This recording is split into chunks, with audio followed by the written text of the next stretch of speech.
Menteri Kesehatan Republik Indonesia Terawan Agus Putranto menyebut penggantian istilah pasien dalam pengawasan PDP, orang dalam pemantauan ODP, dan orang tanpa gejala OTG atas putusan dari World Health Organization atau WHO.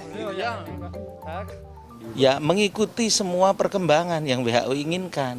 Kan jadi semuanya WHO juga baru ngirim sekarang, Pak, imbauan. iya enggak, semua kan disesuaikan dengan kondisi yang ada di lapangan. Semua tidak bisa. Semua negara juga punya cara sendiri untuk kapan. Istilah pasien dalam pengawasan diganti menjadi kasus suspek. Adapun istilah orang dalam pemantauan diganti menjadi kontak erat dan orang tanpa gejala diganti menjadi kasus konfirmasi tanpa gejala.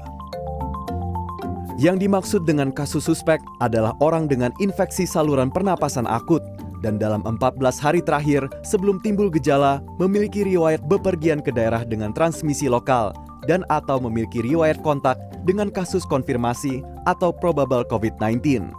Selain itu, orang dengan ISPA pneumonia berat yang membutuhkan perawatan di rumah sakit termasuk dalam kasus suspek. Kemudian muncul istilah baru kasus probable, yakni kasus suspek dengan ISPA berat yang meninggal dengan gambaran klinis dan meyakinkan terinfeksi COVID-19, tetapi belum ada hasil pemeriksaan laboratorium rapid test dan RT-PCR. Kasus konfirmasi adalah kasus seseorang yang dinyatakan positif terinfeksi virus corona dan dibuktikan dengan pemeriksaan laboratorium RT-PCR. Kasus konfirmasi dibagi dua, yaitu kasus konfirmasi dengan gejala dan kasus konfirmasi tanpa gejala.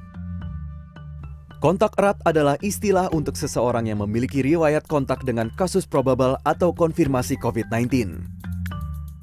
Bentuk kontak bisa berupa tatap muka dalam radius 1 meter dan jangka waktu 15 menit atau lebih, atau dengan sentuhan fisik. Pelaku perjalanan adalah istilah untuk seseorang yang melakukan perjalanan di dalam negeri maupun di luar negeri dalam waktu 14 hari terakhir. Sementara itu, istilah discarder digunakan untuk menyebut pasien yang sembuh, yaitu seseorang dengan status suspek yang menjalani pemeriksaan RT-PCR 2 kali berturut-turut dengan selang waktu 24 jam dan hasilnya negatif. Istilah ini juga merujuk pada seseorang dengan status kontak erat yang telah menyelesaikan masa karantina 14 hari. Tim Liputan CNN Indonesia.